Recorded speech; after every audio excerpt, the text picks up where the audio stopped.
Okay, I will start.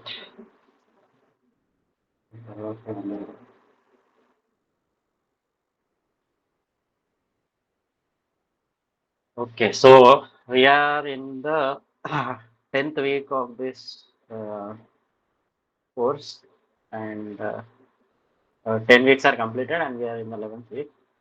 So today's session is about the problems and the problem solving related to week 10. And last week and before that, I think we were dealing entirely with bending.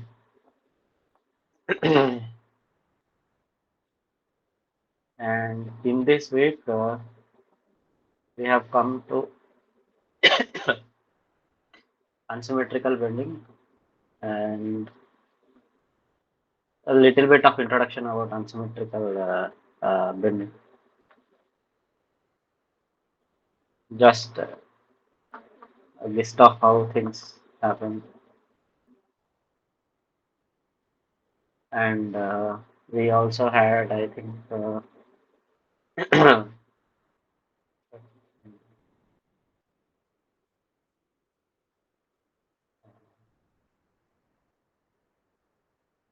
unsymmetrical bending, and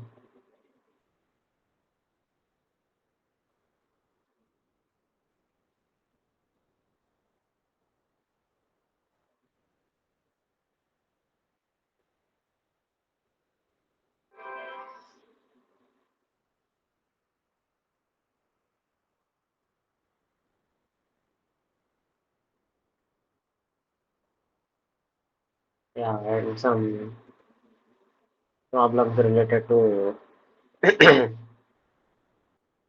combined bending. Mm. And we had been introduced to deflection, slopes and deflections.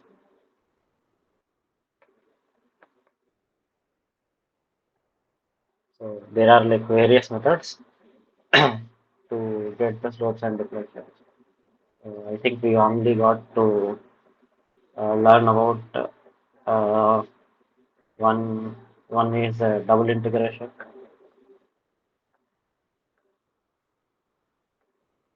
On similar lines, I think quadruple integration also.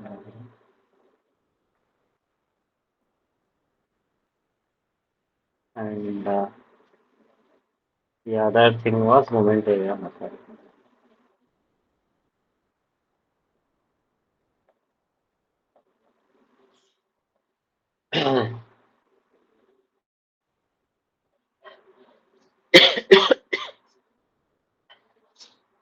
So the first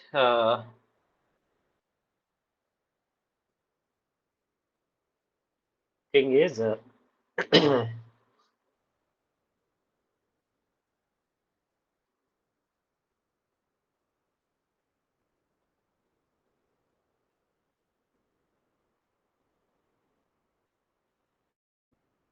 so if we have a, let's say, section like this.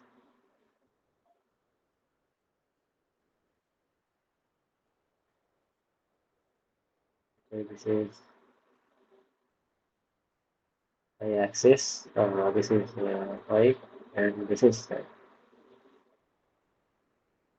If I have bending moments both about z and about y,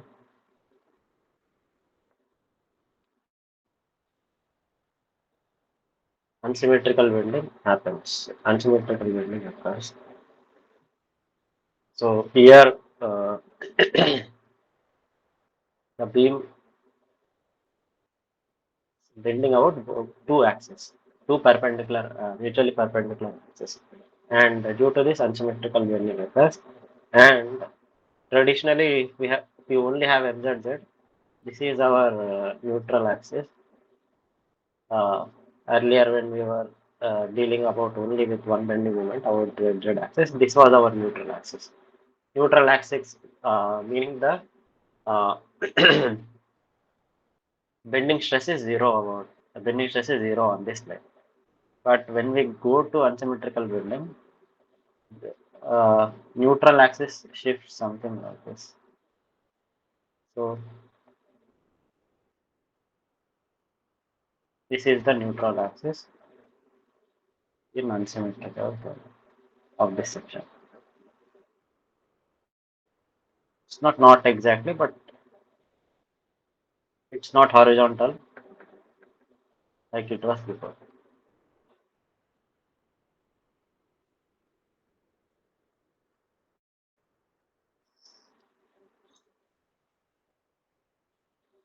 So the main, what is this? What is the property based on which the axis is drawn? What is the quantity? Uh, or you can say, Sir, I'm not able to understand, sir. Uh, or did I you understand. watch? Hmm,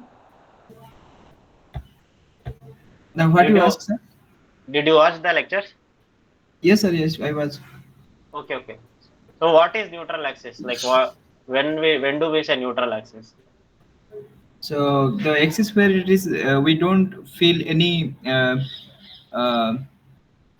Uh, sir. But the stress is zero there, sir. yeah, that's what it is. On this axis, uh, when two bending moments are applied on mutually perpendicular axis,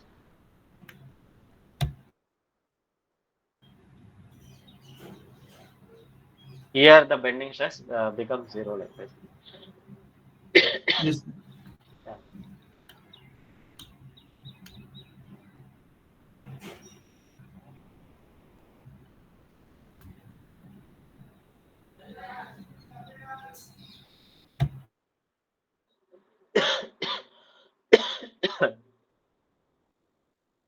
So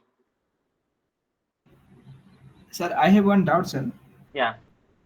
So previously, pro- professor told that what he took on shaft and Hmm. tau xy is equal to tau xy by cos theta. The derivation I understand, but what is the reason behind it? They're taking this the shear stress near the boundary area tangent like that. I'm not able to get, sir.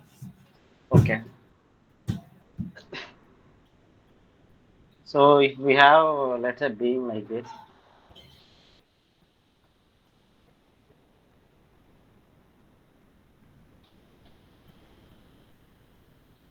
let's say this is cut out part of a beam. We have cut the beam at some section.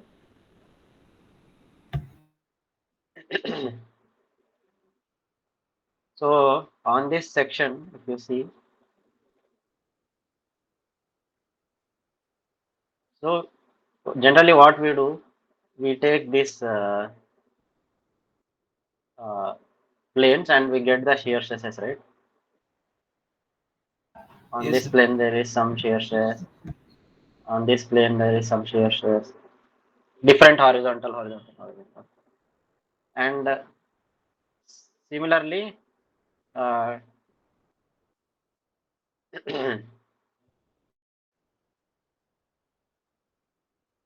due to this shear stresses, there is also complementary stress developed like this, along with the horizontal.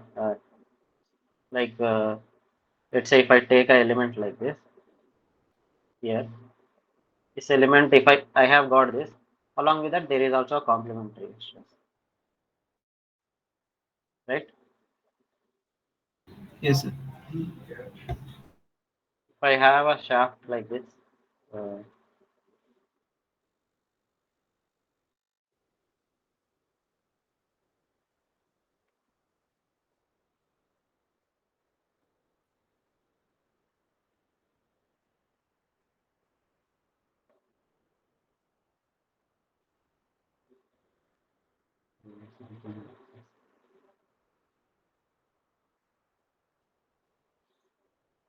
it's difficult to imagine, but yeah, we'll try.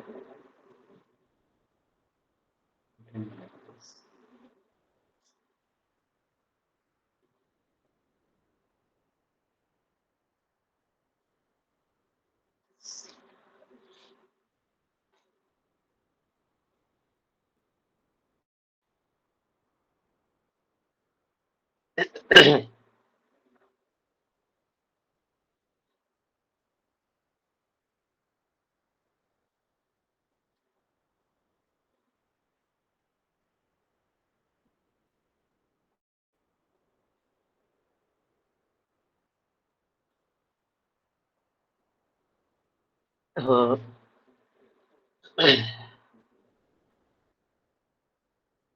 okay, sections like this.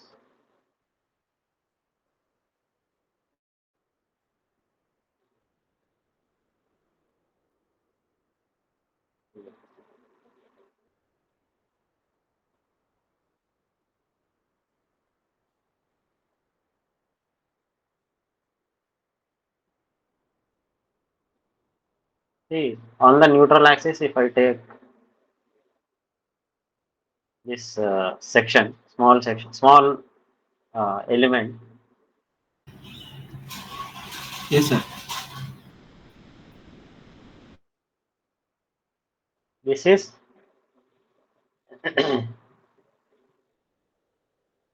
actually like this one. Yeah, it is present here. So Yes, sir. there will be shear stress here, and there will be a complementary shear. Okay,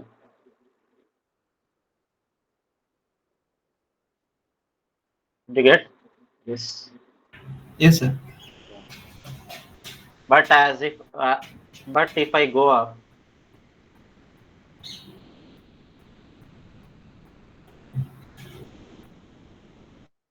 can I take an element like this? Uh, can I take a horizontal element? Can I take an element which is vertical like this?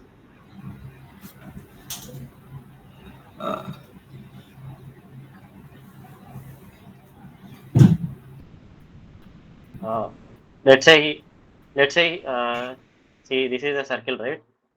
If I take a, if I take a this, if I take a small element, I can get like this. But here, Yes. if I take a small element, it will probably look like this. Okay,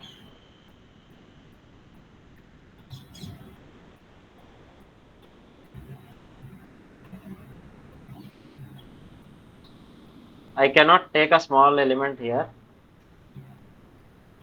which would be like this. Understand. Some core part is there. Yeah, you can. Uh,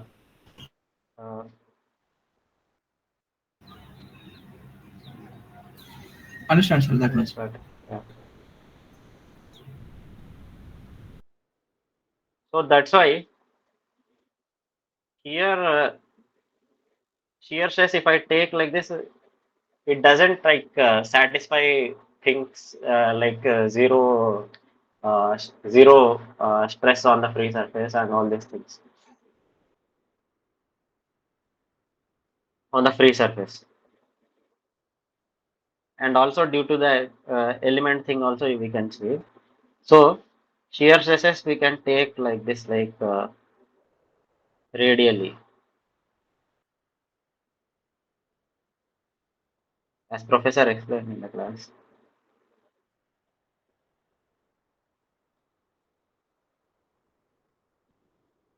So it makes more sense to take them like this. Okay, sir. Sir, I have one doubt, sir. So Hmm. previously, whatever we the study about the geometry like that, the square and the rectangle, Hmm. we understand that when we go toward the surface area, the shear stress is zero there, and toward the neutral axis, shear stress is maximum. Yeah. To satisfying this, so toward the peak point of the circle, Hmm. the shear stress is going to zero, sir, and in the neutral axis it is more. So in this geometry, it is not fitted. Whatever we take in the square and the rectangle, so we go for this process, sir. No, no, no. Here also it is zero on the top. Shear stress is zero here too. Sir.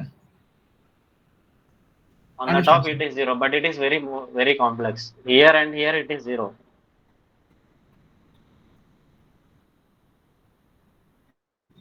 Understand, sir. Yeah.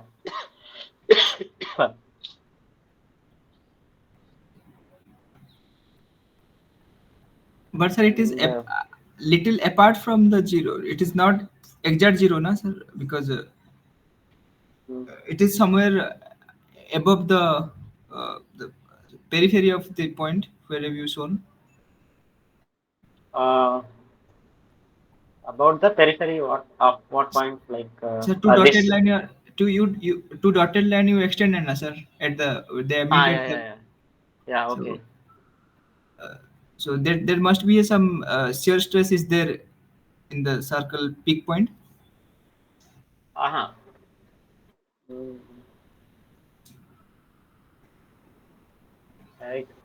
I think it should be zero because there is no area beyond it, right? Uh, what do we have that formula? I forgot. V Y by IB. BQ Mm. by Ah, BIZ B yeah. So here area is almost zero, right? Uh, so this area we take, right? So at the top point there is no area at all, right? It's zero. So shear stress is zero. understand sir. Yeah.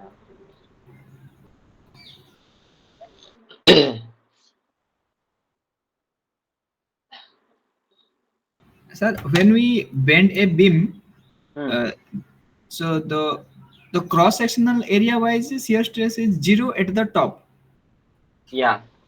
but to nine to perpendicular to the cross section, the surface area is in field of compression or is in field of expansion, not means tension. So Uh, when a rectangular okay. beam, sir, huh, Okay. Uh, rectangular beam is there. Uh, the transverse axis, the surface, yeah. This is the cross section. correct, sir. Hmm. Um, So whatever we study that at the top of the surface, the shear stress is zero. hmm. But when Yeah. it is bent, sir, the top surface is in compression. Yeah. So and the neutral axis is at the same time the neutral axis also is so due to that there may be a stress generated in the surface in the perpendicular to the plane, Perpendicular to which plane? Like. the cross sectional plane, because if it is bend it is try to move the upper surface is in compression but neutral axis is free, so Uh, maybe in the case of the upper surface is try to move upward whereas the neutral axis is free, so is there any shear stress is generated between perpendicular to the plane of cross section? I didn't understand. Perpendicular plane of this one you are saying this cross section. So if you Sir, bend this this, bend this like correct, sir. this. So if we bend this at the down layer of this plane, whatever the bending plane, Down layer. This one. the down layer of the bending planes, there may be a shear force is generated that is perpendicular to the plane of this cross section. This one. This is the cross section. This is the cross section that is No, there is no shear force on the top and bottom, right? We have seen the stress distribution diagram like this happens. Shear stress is zero at the top and bottom, and the bending stress is like this, right?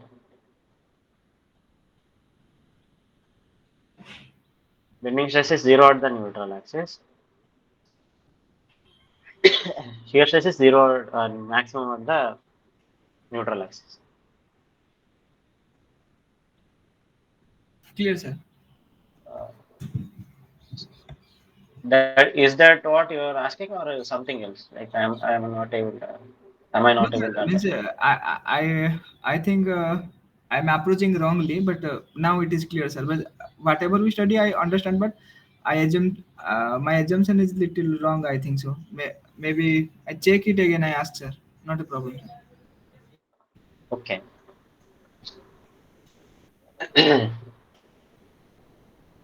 See, it's like uh, when you bend a beam,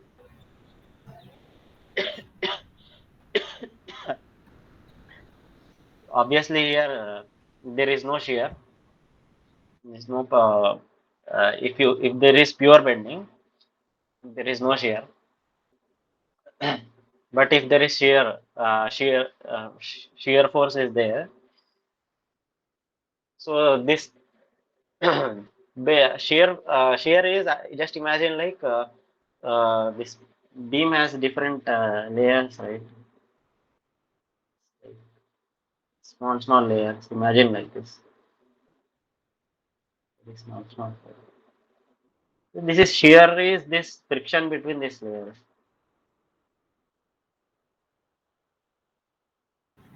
Yes, sir. I talk about this thing only. The in between the Ah, layer yeah, that maybe a shear stress is generated, and that are going to move. yeah, yeah. So this thing when you go to this top and bottom, it becomes zero. But at the points at the midpoint or the neutral axis, the shear stress is maximum.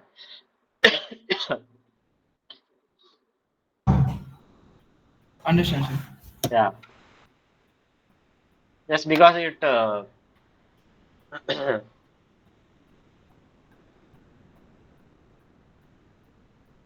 free surface also should have what do you say? Zero stress, right? Yes, sir. Zero stress tensor. Like if you take a small element here, let's say I'll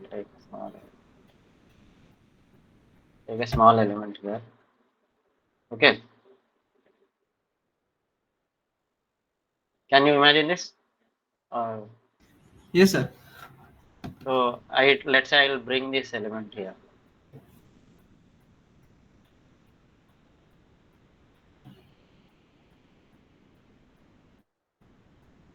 from this only.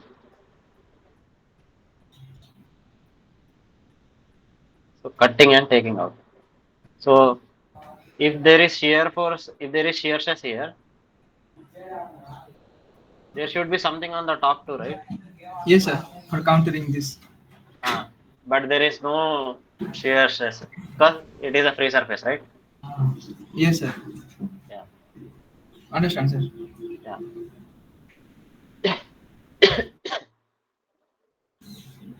So if this You is have also cold, if sir? this is yeah, You have cold, sir? yeah.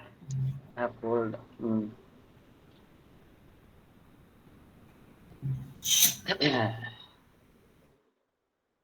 Already you take medicine or what, sir?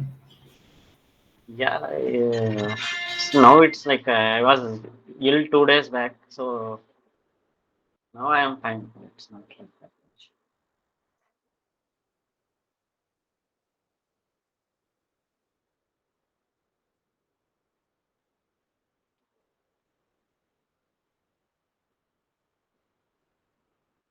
When you attended the meeting, did they ask you like where are you from and all? Yes, sir. I in the types the box I write it, and they Okay, saw that much only, sir. okay. In the meanwhile, I asking for the internship. They closed the meeting. Oh, okay. Should have asked. Yes, sir. I already send mail to an IIT this office and to Professor R.K. Ramesh also, but still I wait, sir. With not responding. Get Professor anything. Geramesh, have you sent? Yes, sir. Oh, hasn't replied. Yes, sir. Okay. Mm. I have told in my lab there is one guy doing work on composites. Okay, Yes, if you sir. are interested, maybe if he was telling that he wants someone, some intern. He is also from Odisha only. Sir, then suggest me, na, sir. I told if he told like if he needs like he will contact you. Thank you, sir. You you just send me your mail, okay? You just mail me once with your mail ID so Yes, sir, that sure. I have your contact. Sure, sir, sure.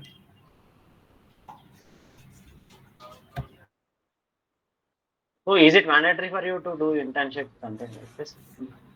Sir, not mandatory, but I'm very fascinated about this photo elasticity, because in my university also they don't know this much. They just study. But when I see all these things and you teach me all these things, so little very interesting for me, sir, to visualize the stress how distributed on. So if in my final year project, if I do it a small polar scope or these things, so then very good for my juniors and all, and I don't invest that much amount of money in other things, I think. The thing is, I like the person which I was talking about. He doesn't work on so photoelasticity. Okay, so this lab is different from KRMS's lab. So uh, Professor KRMS lab only works on photoelasticity. He only works on photoelasticity in the entire department, and I think in probably in the whole IIT Madras. So so Okay, sir. the guy which whom I was talking about, he works on composites. So if you are interested on that too, but it's like very good work. Like they do all the experiments and so you can work.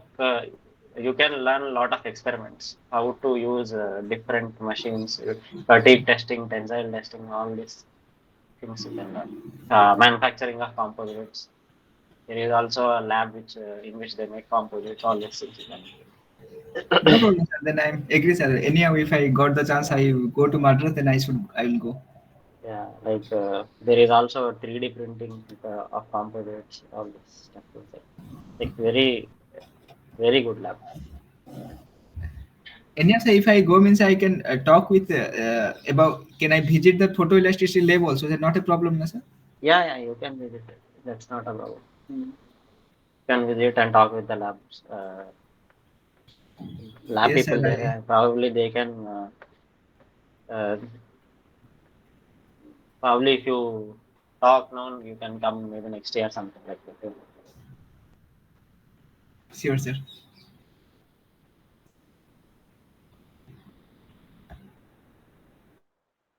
Okay. Uh,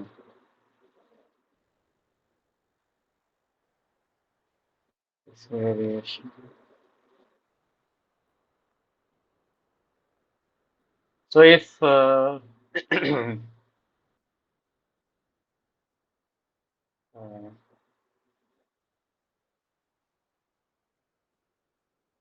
if we have two cases like this, channel section which is loaded like this,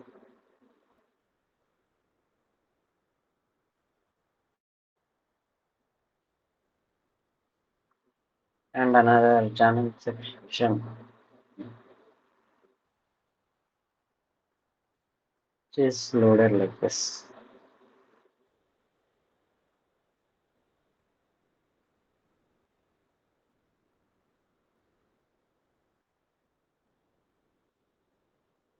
So in which section do you think there will be bending? Only bending, and in which section there is like some other thing which is happening. Sir, the look like the N section. Uh, look like N. Not n. This is a channel section which has been put horizontally. This horizontally vertical symmetry. The Yeah. Vertical symmetry is there. So what? this is only pure bending is there, but Only in the bending is past there. Hmm. there is bending plus twisting is there, sir. Yeah, bending plus twist. Bending plus twist. Here only bending. Yes, sir.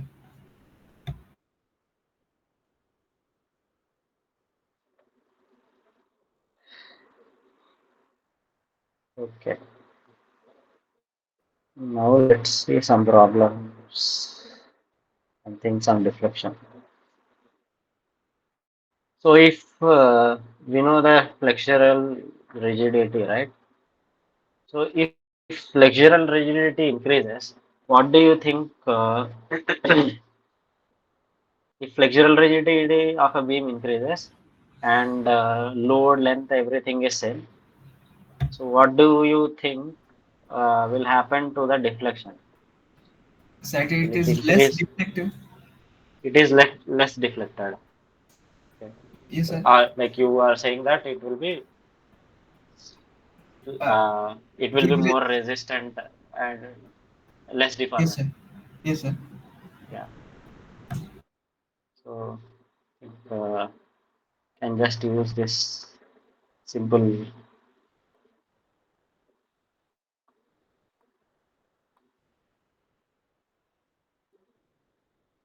equation, moment curvature relation.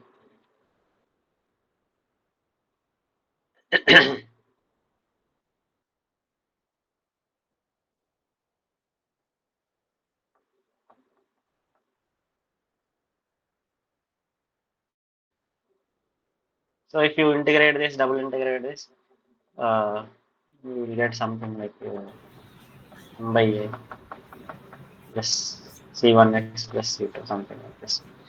Yes, sir. Hmm. So as this increases, obviously deflection will decrease mathematically like this. So by intuition also, you can imagine that if let's say cross section of beam is this much, if I increase it to this much, it will be difficult to bend. So I need to apply more load to bend it. So Yes, sir. yeah, just a minute.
So the main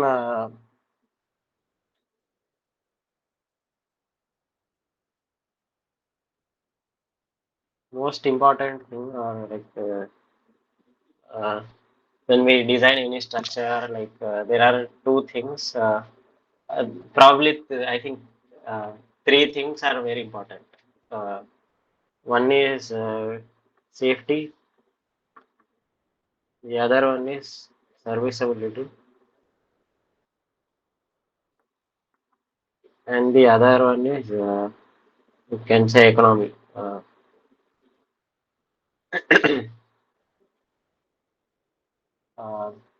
economy or safety is something like structure should be stable. It should not fail. Uh, for the design loads. Like if we have made a building or if we have constructed a building for a certain purpose based on certain requirements, which we already know that this many people will come, this many people will work there, go there. So this is the some capacity. For some capacity, we have designed and constructed it. So it should be able to bear that thing. Like similarly with vehicles like a car or a bike. So load everything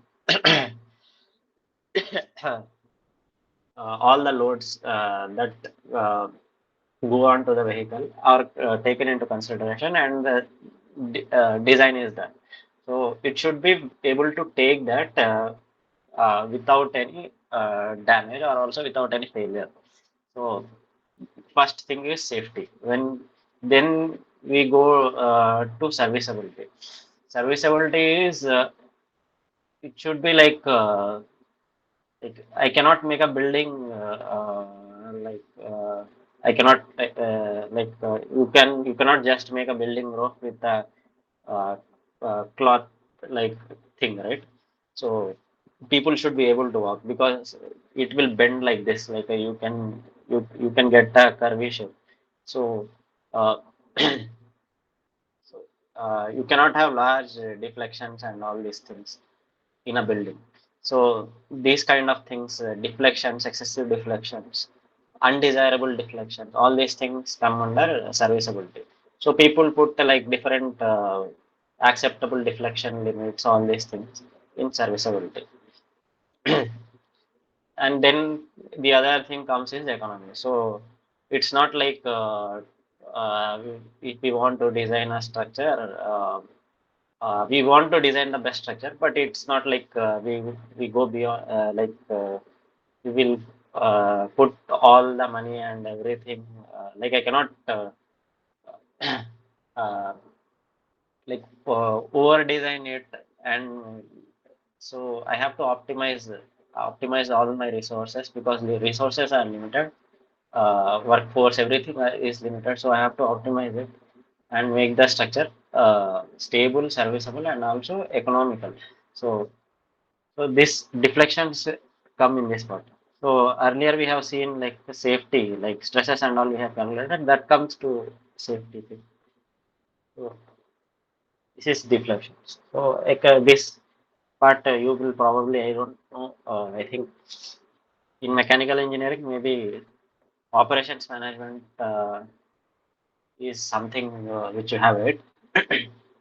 Higher sir, in industrial engineering is there. Yeah, yeah. Have you like No taken sir, that course or it's like it will come uh, in the future? I taken that course, but I'm not able to complete, sir. Okay, okay.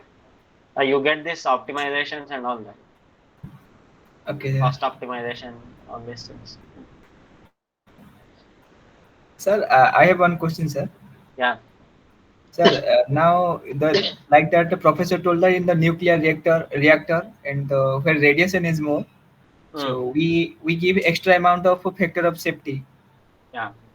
So, sir, in your civil also, are you study about when the radiation is happen, how the material are behave or at what they are fail, like corrosion or the Yeah, yeah. cement and all? Yeah, yeah.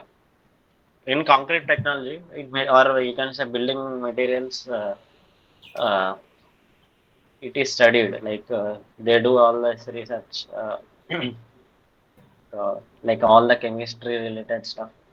So they they do experiments. Lot of experiments are there for concrete durability, and also there is reinforcement, corrosion. All this stuff uh, is very detailed theories taken for that. Okay, sir. So, yeah, that is like you can say another like one division of civil engineering, like building materials. Just like there is structural engineering, materials is one. Understand, sir.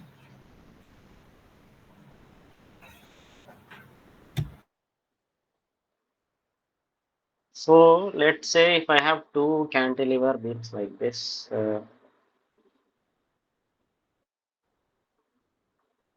one cantilever beam,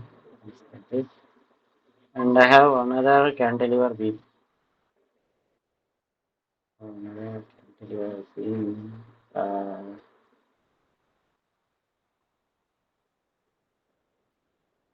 and this right side beam is resting on this left side beam with the help of a roller. Okay, let's say if I apply a load here, a small load, some load P. So what would be the boundary conditions or like slopes? uh, how slopes would be, how slope and deflection would be at this point. Sir, the deflection is more and slope is nearly zero. No, slope is not there. Just imagine. Uh, no, Understand, no, sir, because it is. I'm not, yeah, I'm not asking about like more or less. Like, are they equal? Are they not equal? Like that. Uh, how are they related? Or are Understand, they sir. One is greater? Hmm. the another side is the decreasing slope means the slope is decrease. Another side is slope is little increase. Uh, okay. So, Equal deflection, sir. yeah, equal deflection is equal. So I'll just draw the elastic curve. So this thing should be our intuition. So we should be able to draw the elastic curve whenever this slope and deflection thing comes. Uh, One positive slope and one negative slope will come, na, sir. yeah. But the thing is, like this it will come. Yeah, not exactly. Sorry.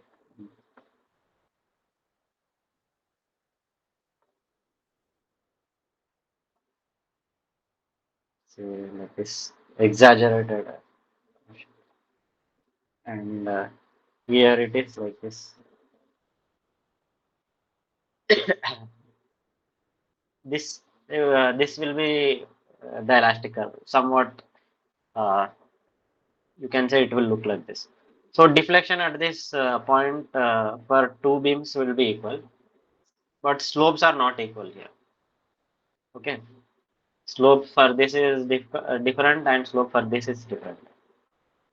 How can I say that? I can just draw a tangent here and draw a tangent here. You can say that these are different.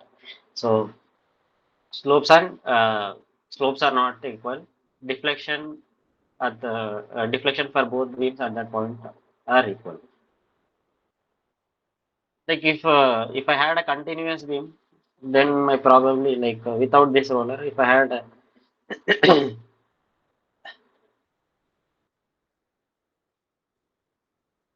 so this happens because roller allows free rotation. Let's say if I have a if I had a cantilever beam, like a fixed beam without this roller and all, my elastic curve maybe would have looked like this something. Maximum deflection at the load applying point. Yes, sir. So here you can see slopes are also equal and deflections are also equal.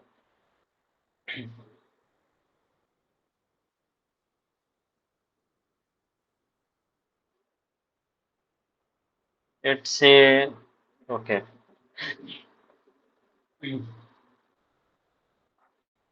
say if I have a beam, fixed beam, and I've applied a point load at the center.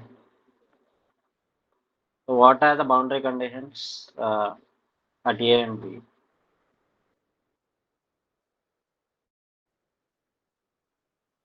What are the boundary conditions Slope and deflections are zero, sir.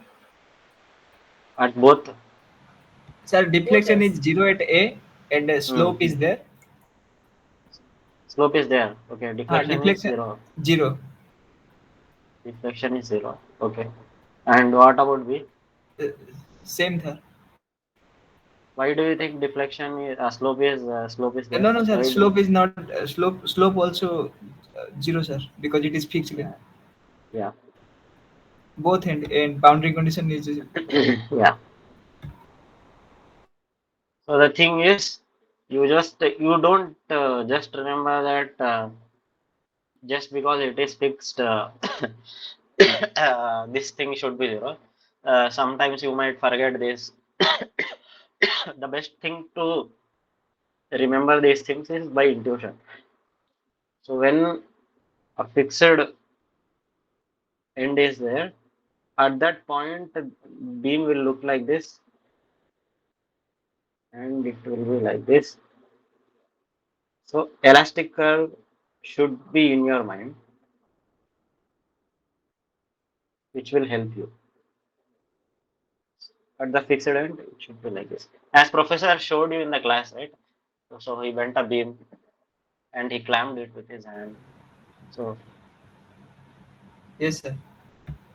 so if you had a simply supported beam, like a roller and a hinge, roller and a hinge, you had applied some load here, it would just look like this. So there is also slope and there is also there is only deflection which is zero and slope is not zero here.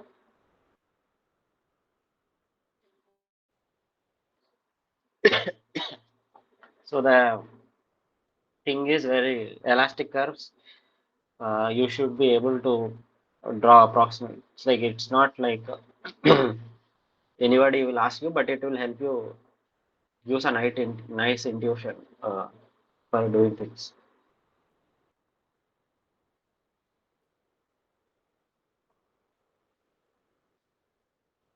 So so there are like different methods. One is double integration, and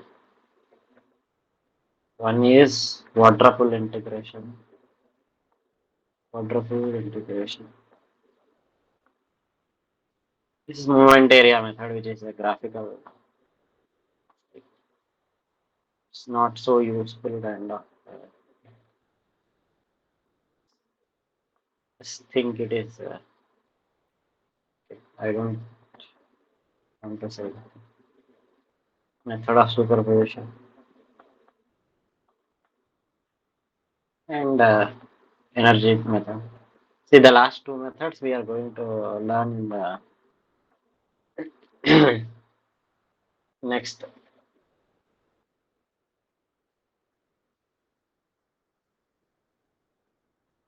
uh, next week. But if you want to get the deflection of beams, slopes and deflections at all the points, at all the locations on the beam, what would be the suitable method? Like in this, what would be the suitable methods? Double integration. Double integration? Yeah. Sir, but double integration always not suitable, na, sir. It is quite lengthy for double integration. No. See, you okay. Any other method you think? Quadruple. Yeah, order. And what? Any other or nothing else?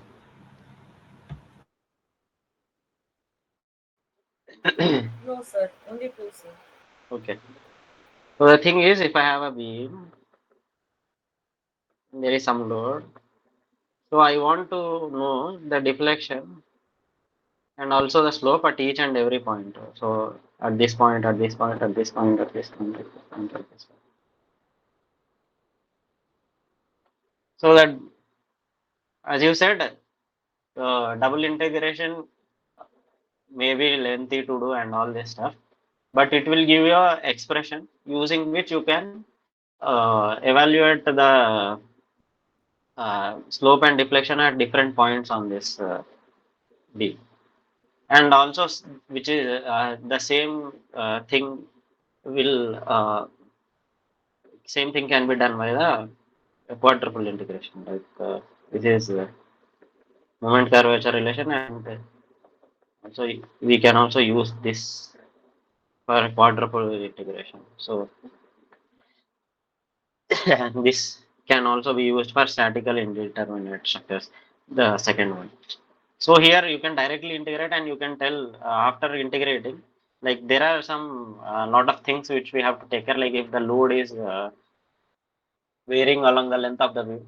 So then we have to take a lot of things into consideration, like first part, second part, third part, like different parts we have to take. But that is like not taught in this course, so we'll leave it. But these two are the methods which will give us expressions.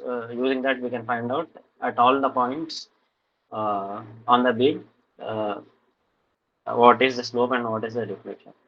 While we go to the moment area method and also the method of superposition and also this method of energy method, we only find out we only take a point or 2 points, and we find out what is the deflection at that point, or also slope at that point. Or when you go to the moment area method, it's like we take 2 points and uh, find out the difference between the slopes of those 2 points, and tangential variation, something like this. We can do only at certain points. We cannot like if we, if we want to find out at the other point, again we have to do the calculations. So we don't have a closed like an expression kind of a thing in this methods. So only double integration and quadruple will help.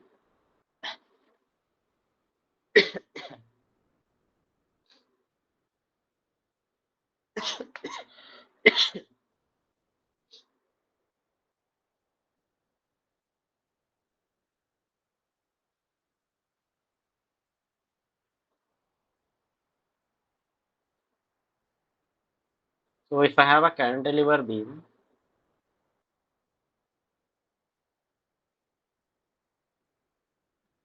the cantilever beam at with a concentrated load at the free end,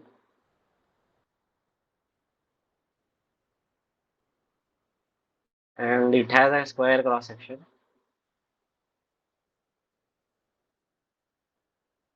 Okay, I'll just draw it like this. So the cross section is like square, and the side is A.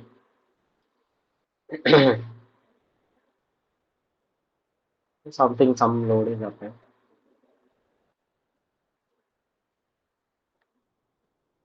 So if you increase this A by 20%, so say A becomes 1.2A, is a 20% increase.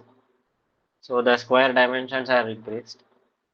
Then how do you think the deflection, how much uh, how much percentage deflection will uh, increase or decrease when this thing happens at the free end?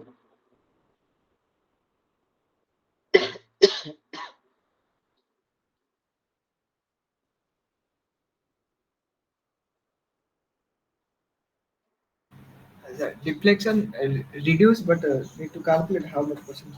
Yeah, deflection will reduce, but how much it will calculate, how much we have to calculate. It will be 0.833 times. Hmm? Yeah, 0.8.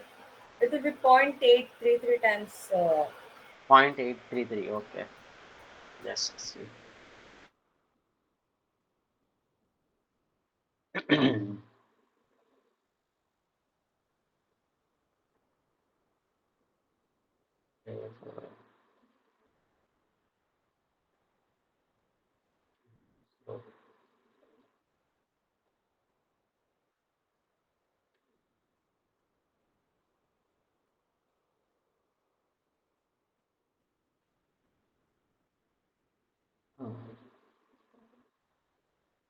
So we have the formula for deflection. The formula for deflection at the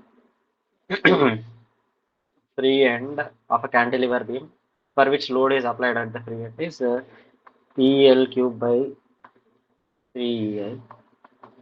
So these things you have to remember if you are applying. Sorry, if you are writing. Uh, Not only for competitive exams and like competitive exams, for competitive exams it will be very important, and also maybe for your other college exams also. But like memorizing is not preferable, but we have to do sometimes. Yeah. If I just increase this, I will be like 1.2 a power 4 by 12.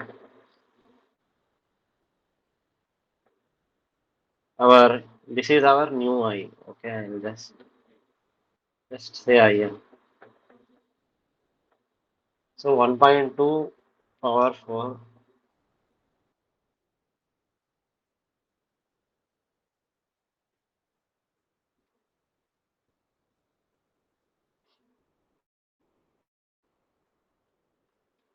something it's like 2.076 a power 4 by 12.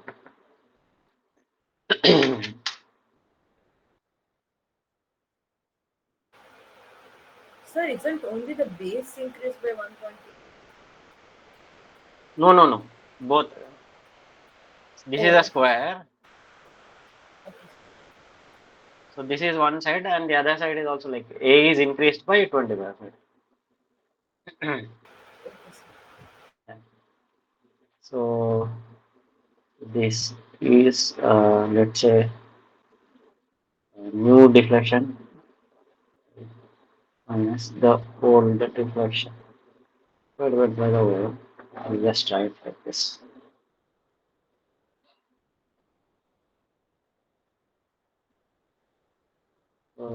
PL cube by 3 is like everything is constant, so I'll just remove this part.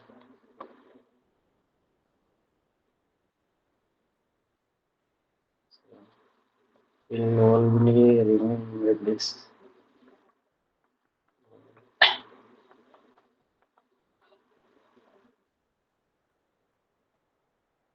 It's like 12 by 2.0756.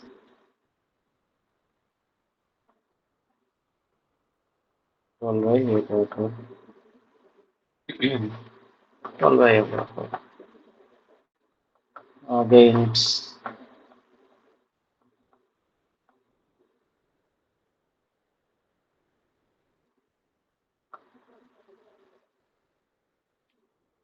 we do this and we can do that.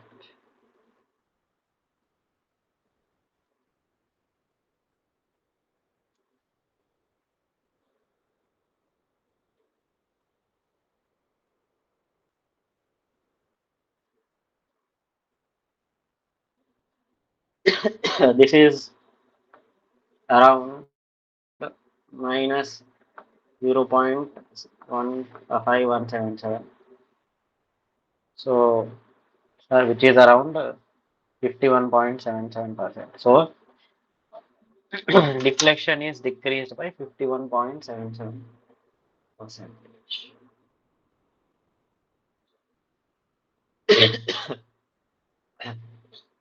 Due to the increase. So flexural rigidity will increase due to and like moment of inertia will increase due to increase in dimensions of the cross section. That will lead to decrease in deflection.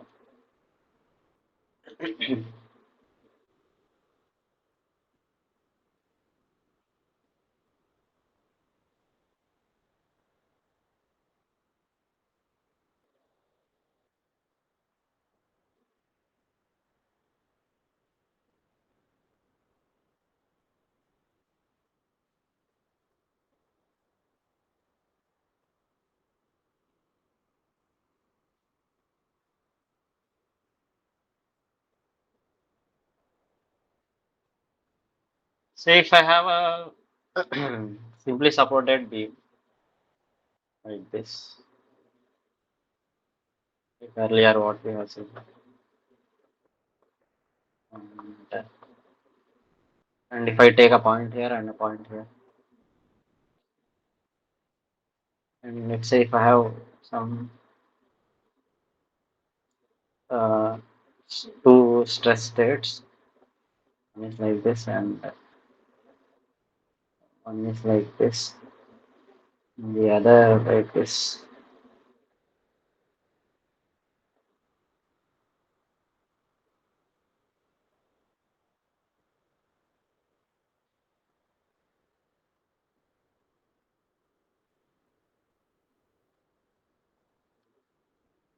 Three stress states. So this is A, this is B, this is C, this C.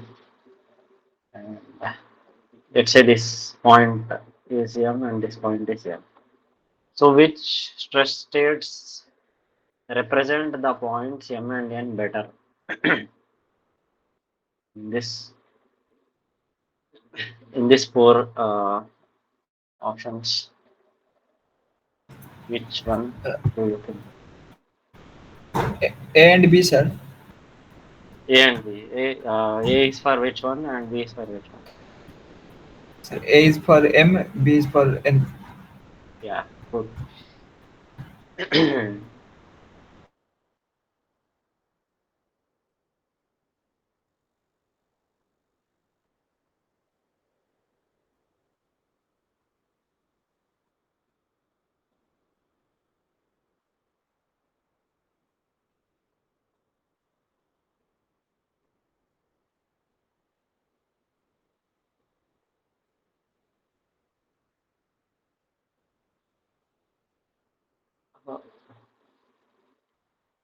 So we have a simply supported beam now. Again,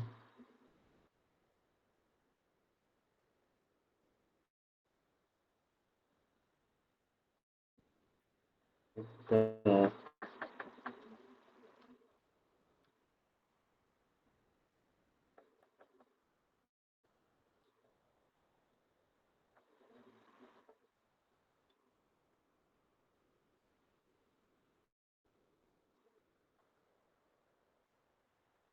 this is C point. This is 9 meters and this is 3 meters. And this is a rectangle. This has a rectangular cross section. YZ. C is 400 mm and this side is 200 mm. Rectangular cross section. And this is a steel section, steel beam with 200 GPa.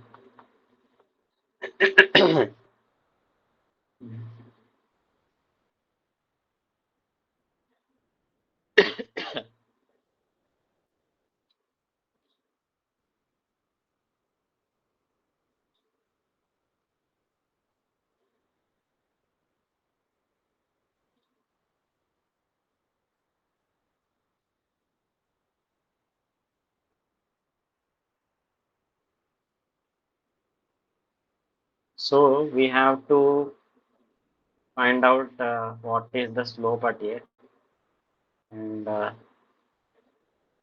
what is the slope at B and what is the uh, magnitude of deflection at point C and find out the magnitude of deflection at find out the maximum magnitude of deflection.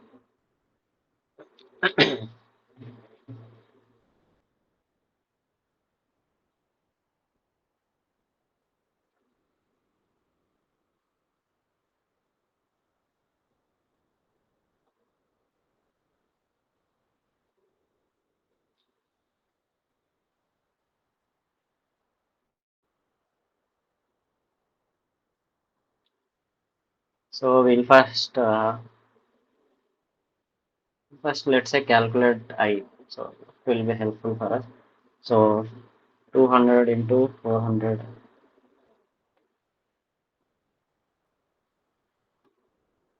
400 divided by 12. That should give me around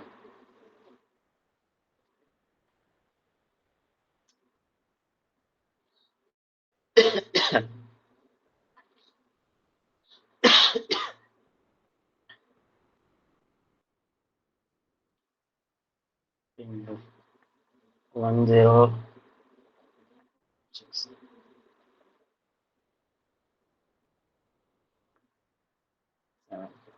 power 4.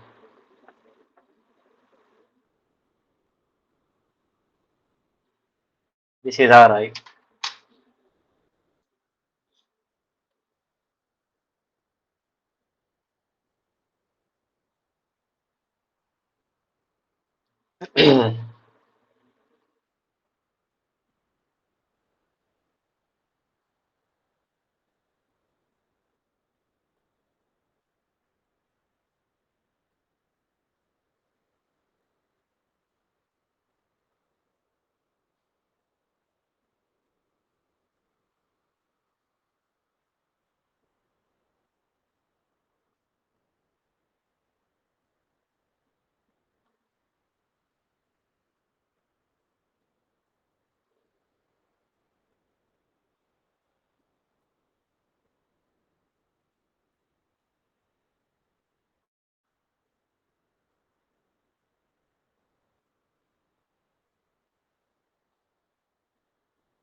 And we have EI. And so directly we will get it. So E is 200 gigapascal. I'll take it in megapascal. 2 into 10 to the power 5 because the units are in mm.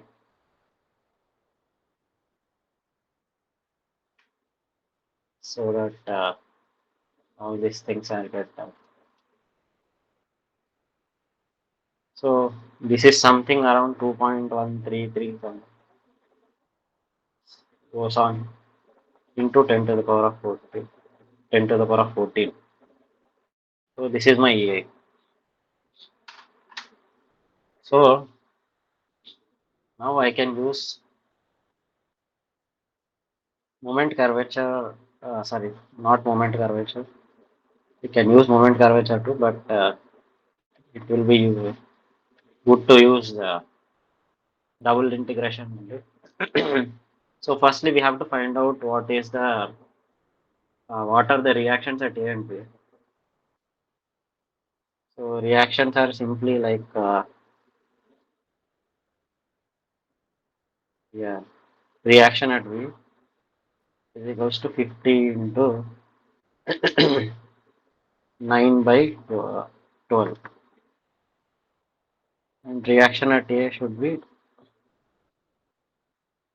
50 into 3 by 9. If you know this, you should remember this, how to simply calculate the reactions.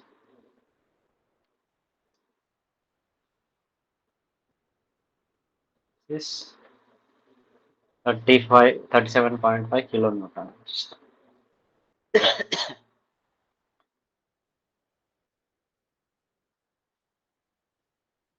And this is 12.5 kilonewtons.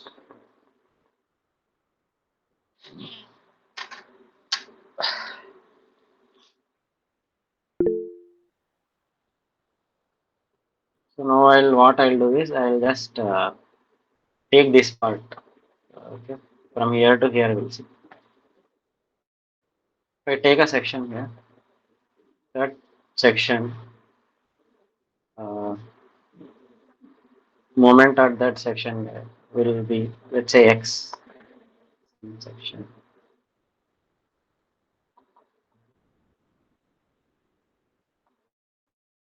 At that will be simply RB into uh, x into RB into x, just x.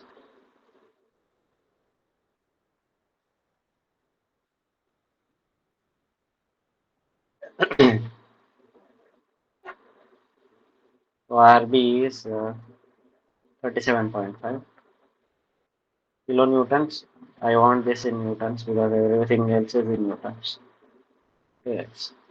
So I have the moment curvature formulae which is ei into d square y by dx square is equals to m, and d square y by dx square is equals to m by n.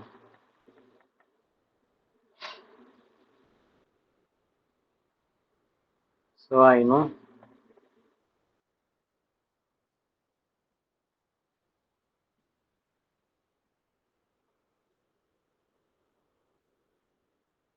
m naught is 37.5 into 10 cube to x, and e is something 3 to 10 to the power of 14.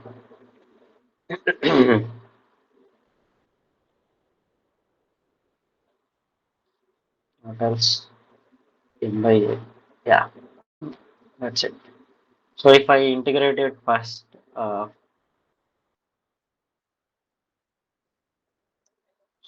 for single integration, I get dy by dx. It is nothing but slope, and because everything is constant here except x,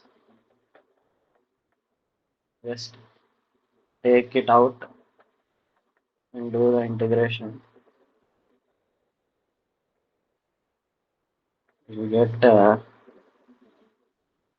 x square by 2 plus some constant. Let's say c1.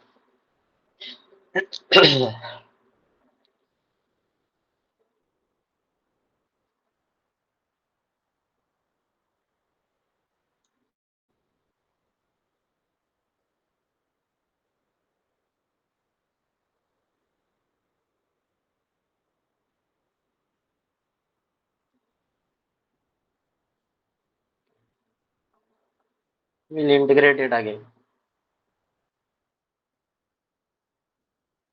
We'll integrate it again. We'll get the same thing. Uh, I won't write the same thing. To x cube by 6 plus c1x plus another constant c2. Okay. So now let's uh, apply the boundary conditions and get the we have to get this integration constants c1 and c2. So we know that at point v deflection is 0. So deflection is 0 at point b deflection is 0. That means at x is equals to 0, y is 0. So if I substitute x is equals to 0 here, and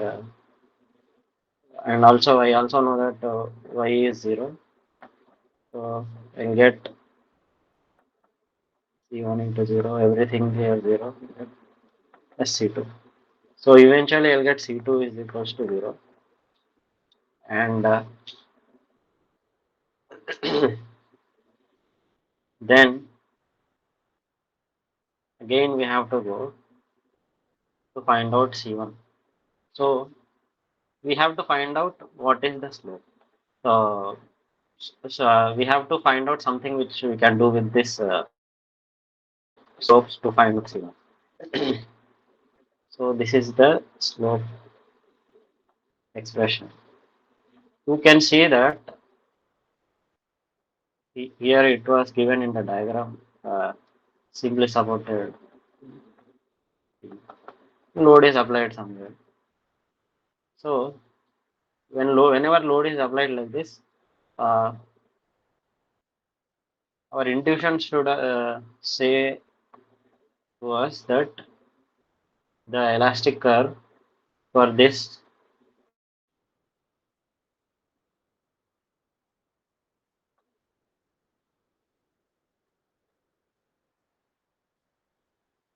would look like this.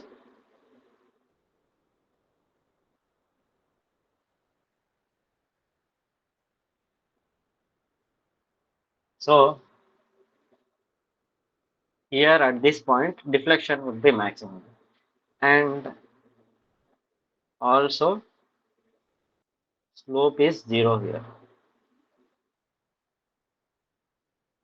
By observing the elastic curve, we can uh, make this intuitive uh, boundary condition, get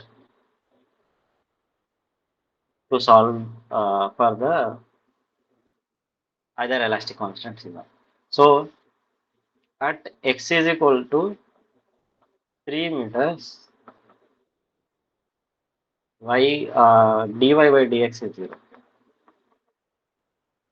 So if I substitute that, we'll get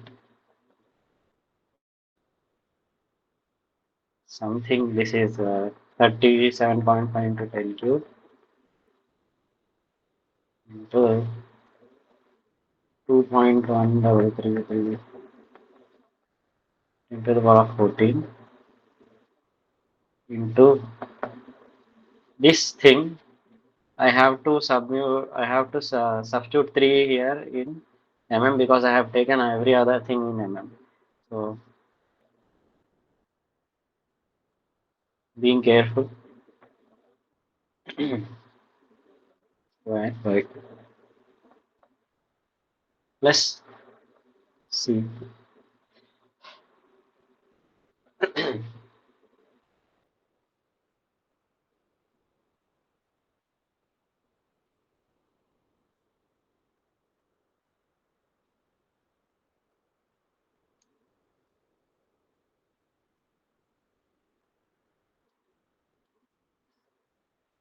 Long things are very boring.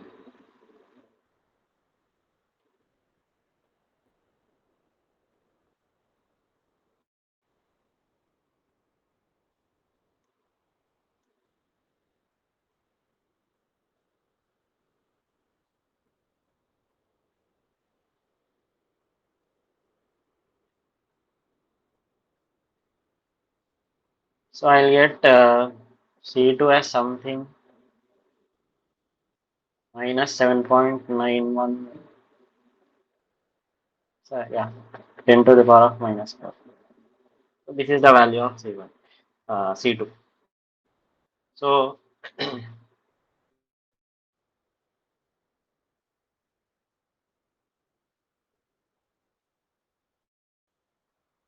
sorry, this is value of C1. C2 we have already got C2 as 0, and this is the value of our C1. So using these conditions, we have got the elastic constants. Okay, now we will write the expressions. Dy by dx, which is the slope equation.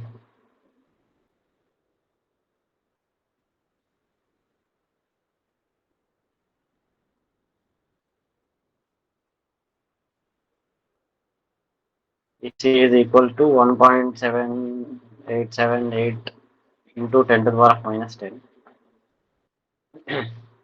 into x square by 2 plus C1. C1 is minus 7.91 into 10 to the power of minus 12. Sir, I got C1 minus 7.11 into 10 to the power minus 3, sir. The power of minus 3. Yes, sir. How? I got 7 point same 10 for minus 4 sir. Same what you got for Okay. C1. I checked it. Yeah. You might have missed one power or something. So this is the slope expression, and we have the deflection expression, which is same thing.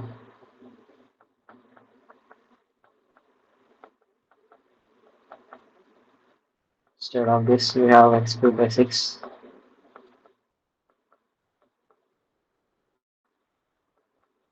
10 to the power of minus 4. So now I want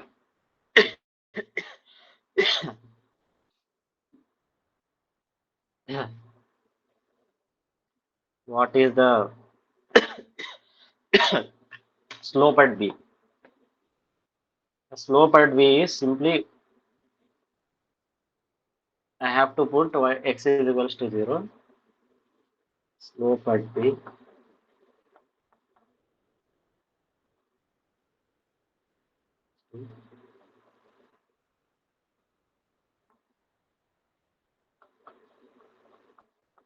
B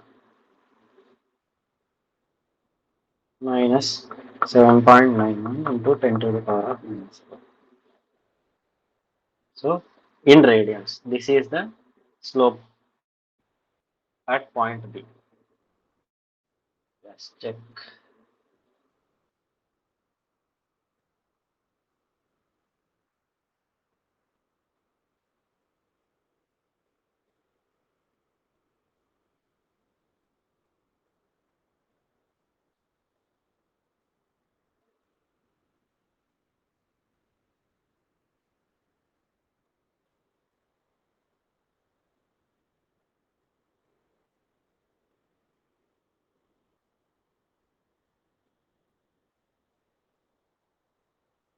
Did you get the same answer? Sir, slope is at B. It should be positive, na sir? No, no. Positive, negative, that doesn't matter. Okay. Yes. Just just tell me the value. What are you getting? No, because same thing we got because all are become zero. Only we got C1 only. Yeah, yeah.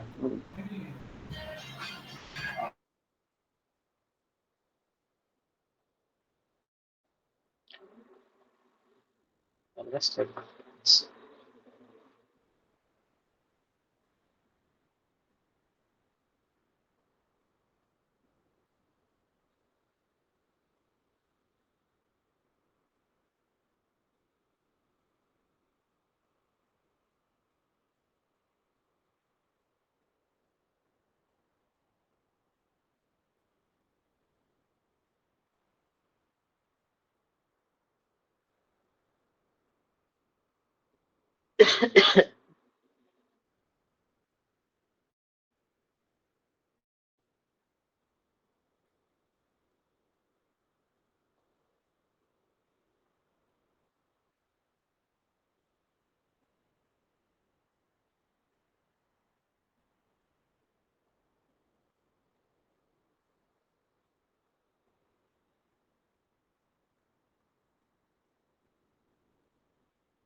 Sir, but due to this positive and Hmm. negative sign, it give different meaning, na sir? Yeah, yeah. But I have done something else wrong here. Okay. Yeah. The thing is, my intuition is wrong here.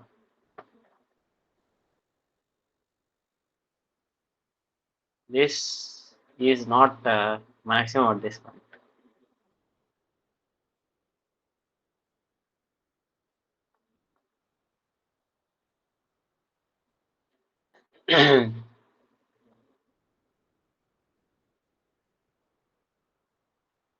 Will be maximum at some other point only, but near to this point. In between the load point and A. Yeah, yeah.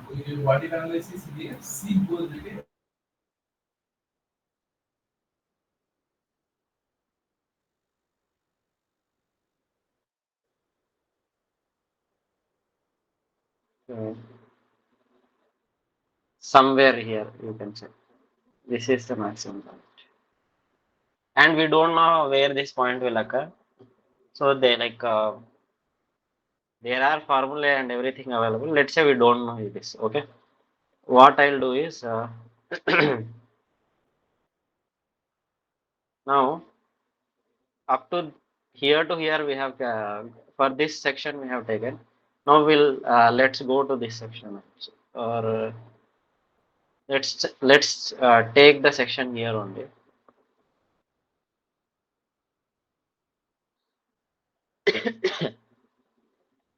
and I'll take the entire right part.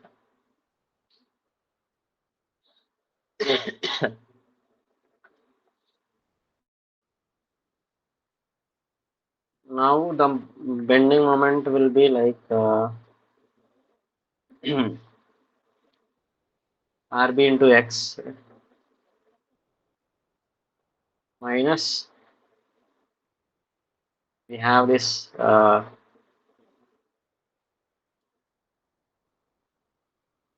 load 50 kilonewtons into uh,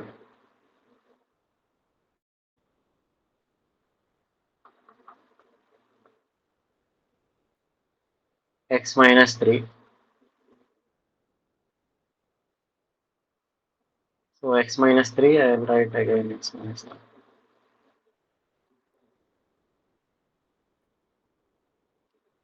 So this is my bending moment, 37.5.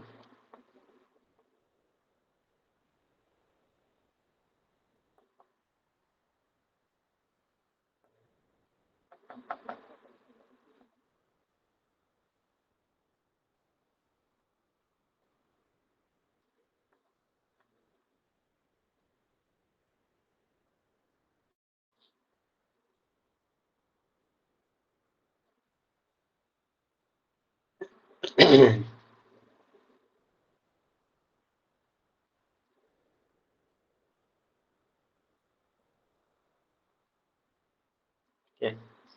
I think I shouldn't have taken this problem because other things are not explained to you, mm, which which is how do we do integration when we have terms like this.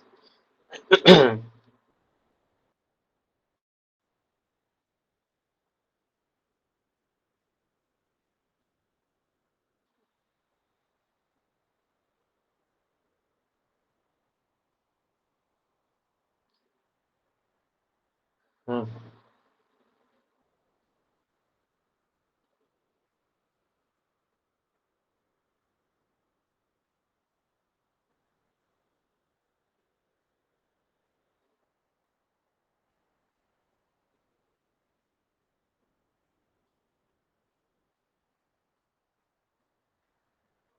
So just a second, I will just.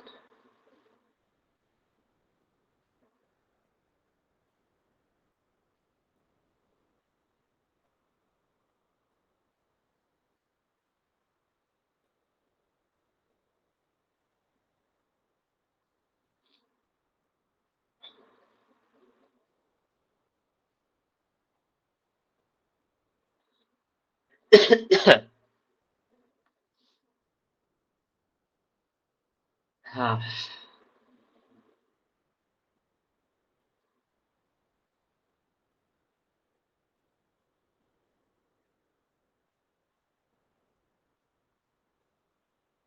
something called Macaulay's integration. Have you heard this? Macaulay's integration? Sir, they segregate the beam and they do. Yeah, yeah. Have you learned this? Hmm. No, in this course is not there, sir, but No, no, not in this in course. a semester is there, sir. Yeah, yeah. Okay, okay.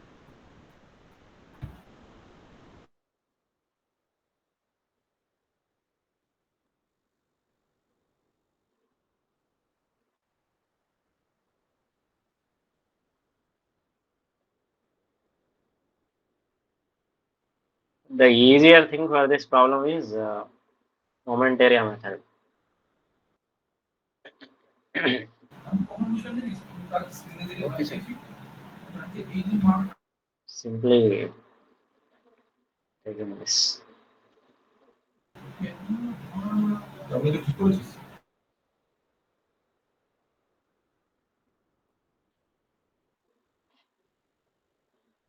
Sir, other we take any other problem because Smegless method also not teach in this in our course syllabus.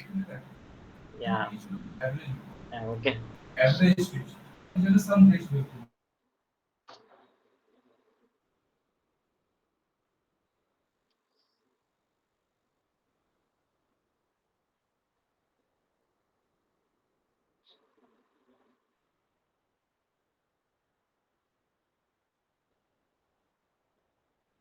I'll just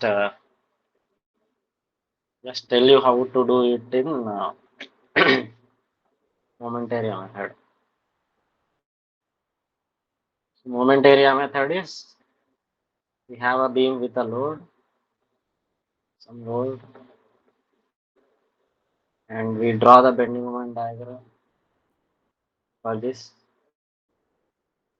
It will look like something like this, and we scale it to m by I like this. This is called the m by I diagram.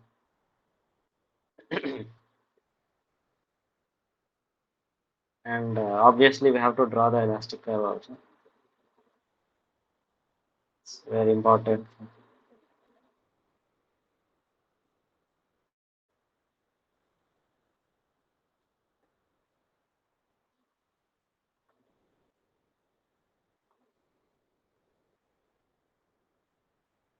So it is maximum at this point. So, but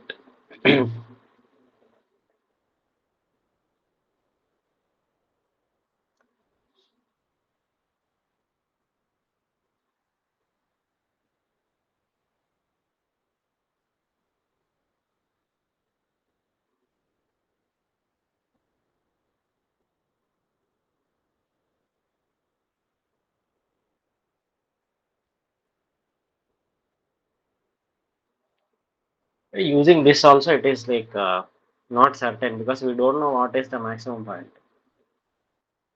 Okay.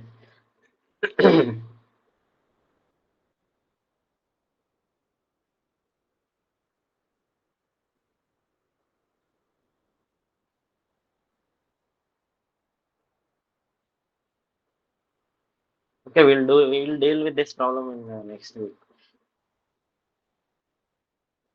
Yes, sir.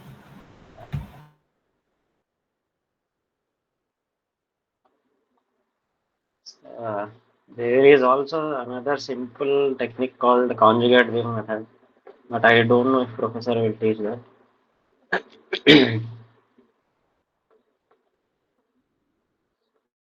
All my life I have been using that.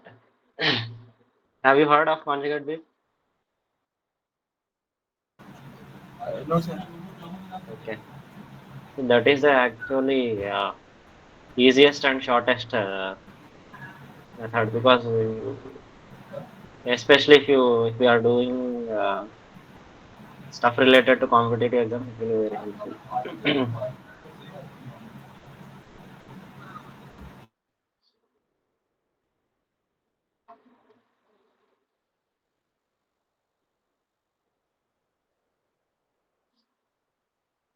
I am just I have because of my bad health, I have not seen the problems and selected right problems today, so that's why it's like messed up.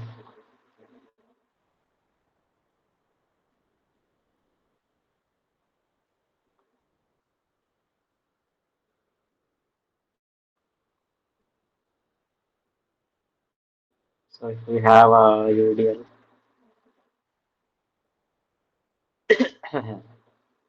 with density of 2.5 kilometer per meter, and there is 10 meters length, and there is this, cross section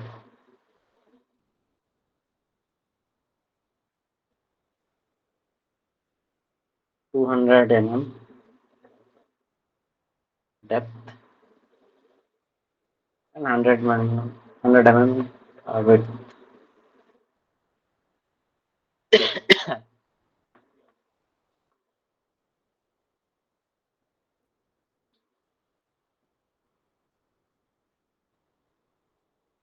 So what is the magnitude of shear force? Maximum magnitude of maximum shear force transmitted by the beam.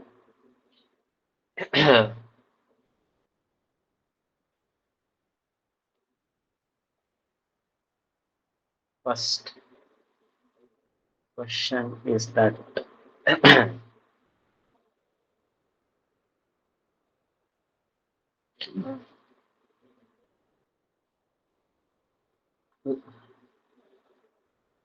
what is the maximum magnitude of shear force? You just calculate and tell.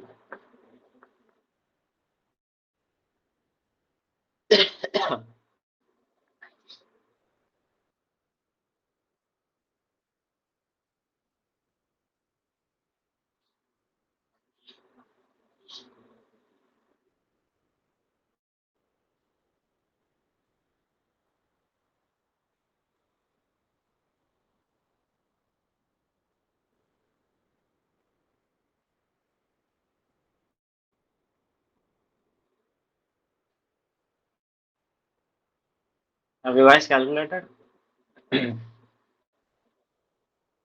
One minute, sir. Yeah. Good, good.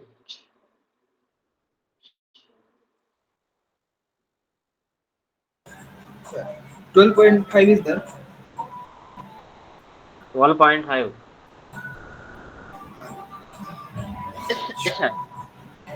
0.5. Sorry, sir, that is the reaction. Yeah. What is the maximum magnitude then? If your reaction is 12.5.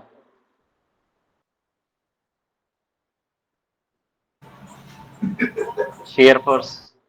How would the shear force diagram look like this? Total Look 50 for is this. 25, 25. 25. Two time of that. Why does it become 2.5? I don't know. No, sir, 25, sir. Because 12.5 up, 12.5 down. UDL, No. na, sir, WL by 2. The, see the shear force diagram. How it will look like for this beam? Sir, it is across the center at the center, and there Ah, is a. yeah, Sir. yeah, I am getting 12.5 centimeters. yeah, yeah. So the thing is, it will be linearly varying like this. Uh, Bad diagram.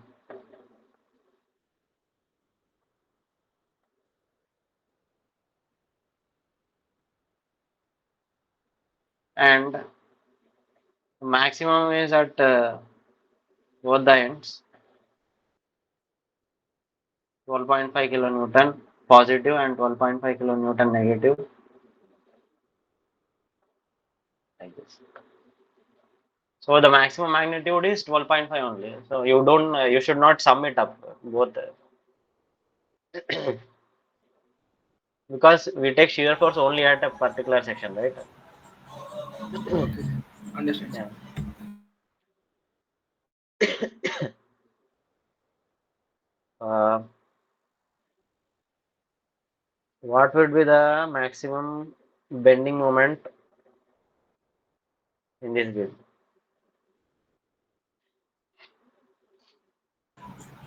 So 3125 into 10 to the power 4 Newton meter. A kilonewton meter. 3 1 So 3125 into 10 to the power 4 kilonewton mm. kilonewton mm. Okay. 3125 10 to the power of 10 to the power 4. Yes, sir. I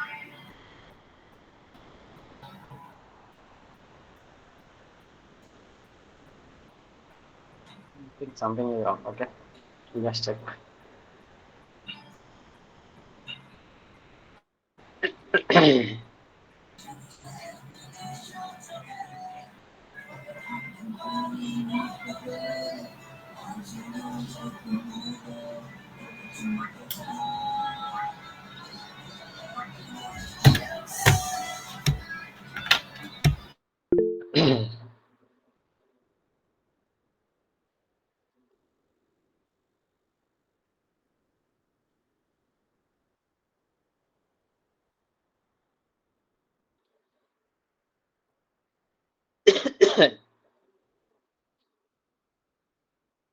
we have WL square by 8, right?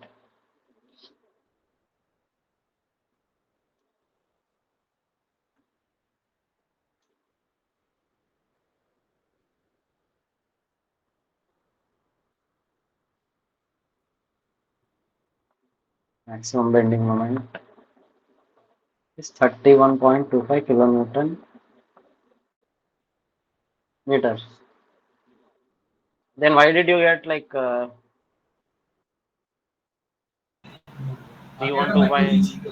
31.25 into 10 to the power of 4 into again like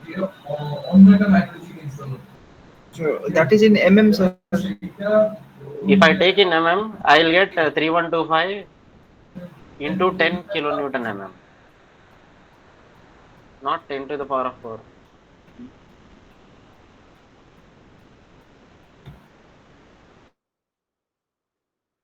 The bending moment diagram will look like this. This is the maximum at the center.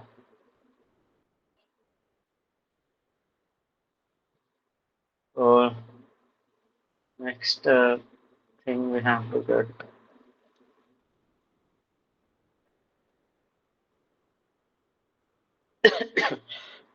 calculate the flexural rigidity of this section.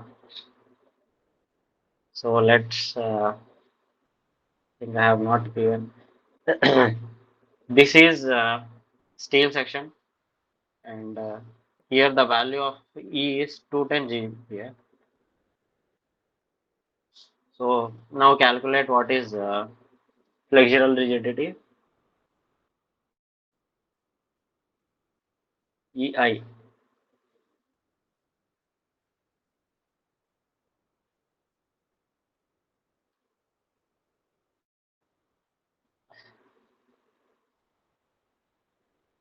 So E is basically 210 GPa. We can say 2.1 into 10 to the power of 5 megapascal, because I want in mm Newton per mm square, which is megapascal, and I have 100 into 200 cube by 12.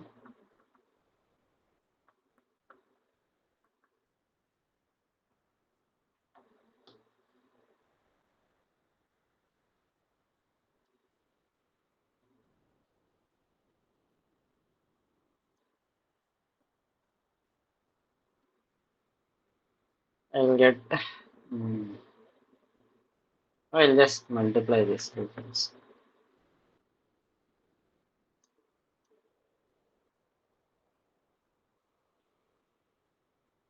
Something 1.4 into 10 to the power of 13. This is Newton mm square. This is our E.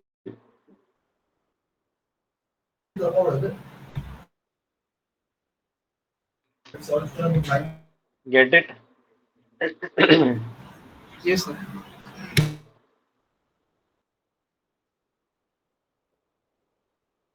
What is the magnitude of maximum shear stress experienced by the beam?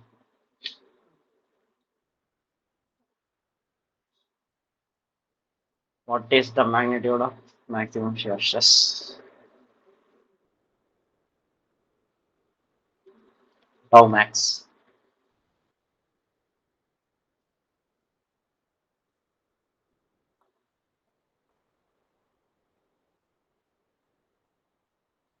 We know the maximum shear force is 12.5 kilonewton. We will use this, and this area is 100 into 100, and is this y bar is 50, and I 1.4 into 10 to the power of 13, and we have B, which is 100.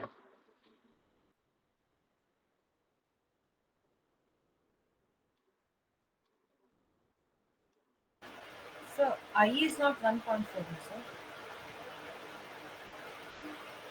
Oh, sorry. This is EI, yeah.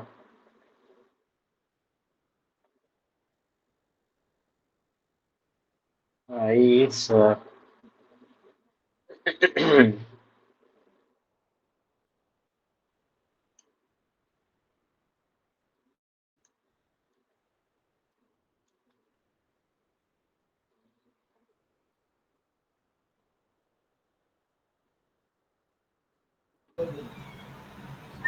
66.6 is 10 to the power 6. yeah, 66. Six.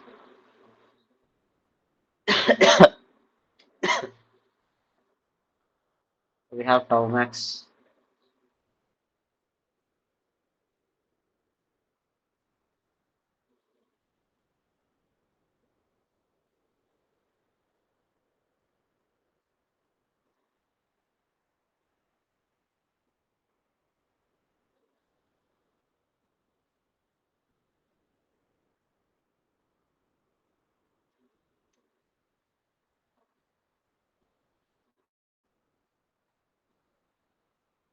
Is 0.9375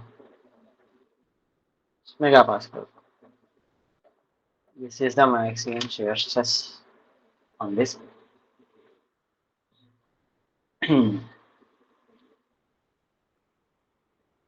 What is the maximum bending stress? The maximum bending stress can be uh,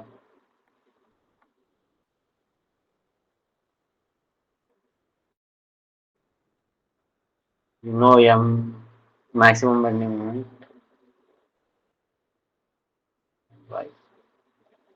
Y is basically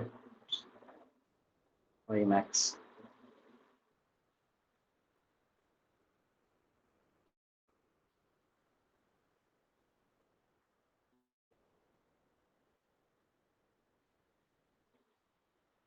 T1.25 into 10 to the power of 6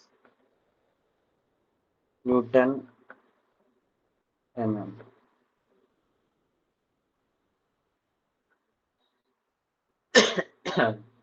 By 66.66 into 10 to the power of 6 into y is 100 again.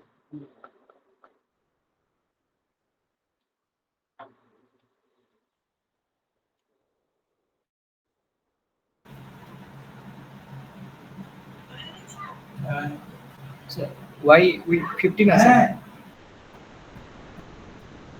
No, y is from here to here it is 100, right? Total depth is 200. okay, sir. हाँ sir. For this, for shear stress calculation, we take this, right? Centroid of this area. VA y bar, that is y bar. Okay. Then it is 50. Here in bending stress, we take the top fiber distance, right? Yes.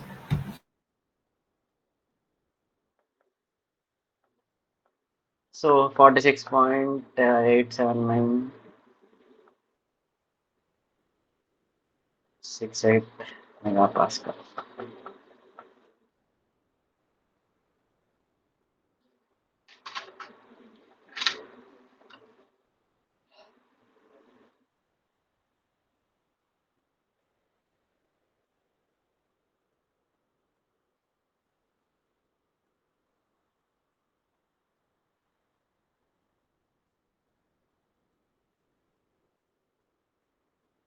Now, what is the maximum magnitude of deflection and what is the maximum magnitude of slope on this beam?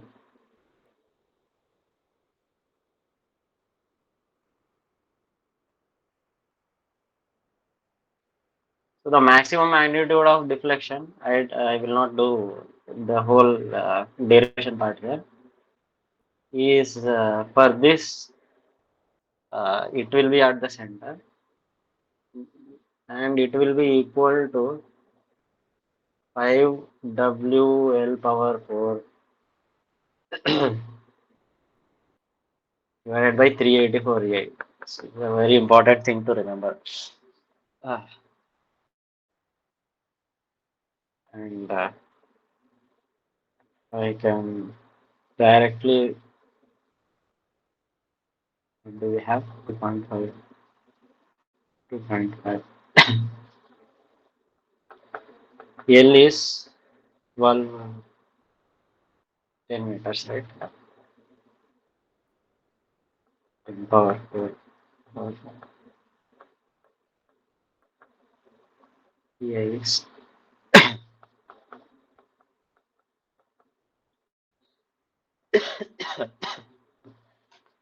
so the maximum deflection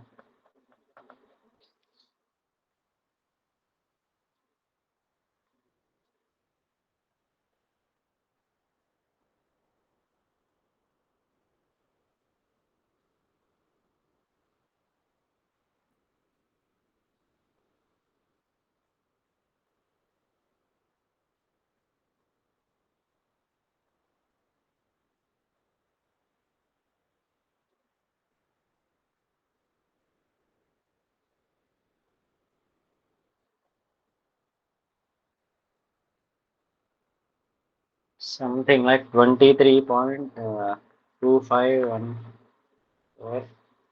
Hang on.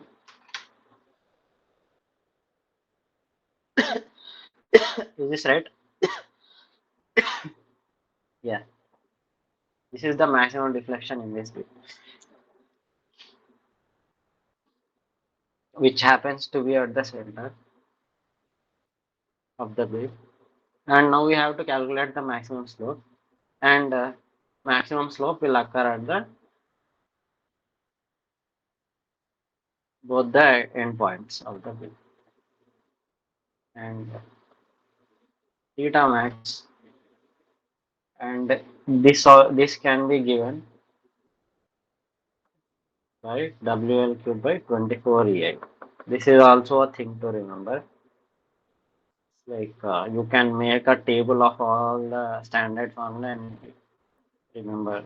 Like if you want to remember, I don't like right now. I'm just looking at things and writing because I don't remember what. After I wrote get, I forgot everything.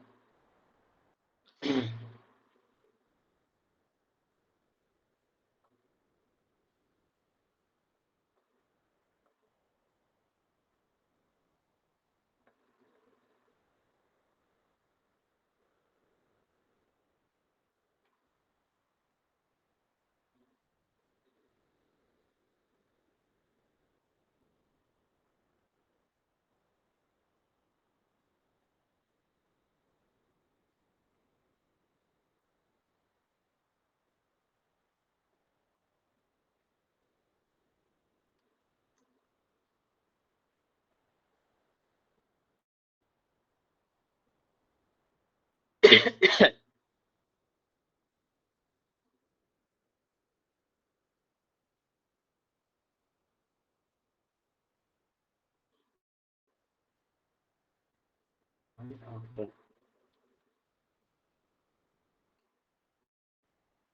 So we get theta max something like 7.440476 to 10 to the power of minus 3 in radians. And if I want to convert this into degrees, I can just multiply it by 180 by 5.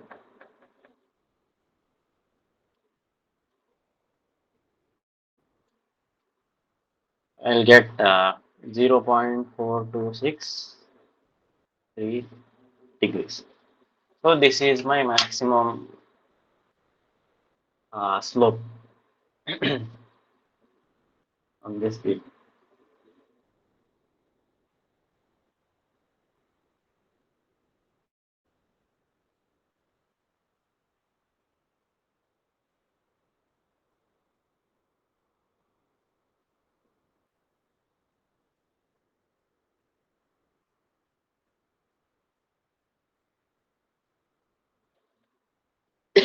Uh,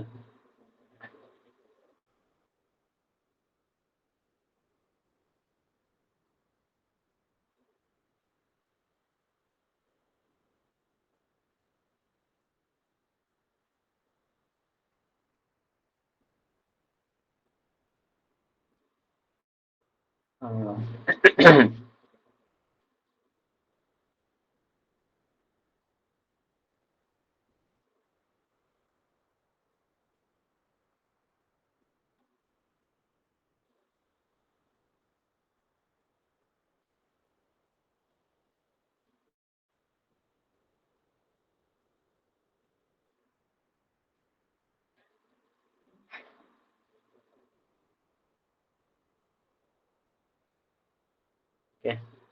Do you have any doubts? I think No, I'm done with any problems here.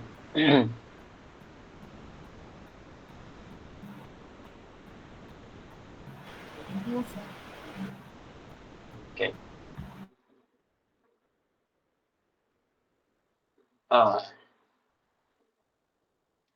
Maybe we can stop here for today because I'm not able to sit also.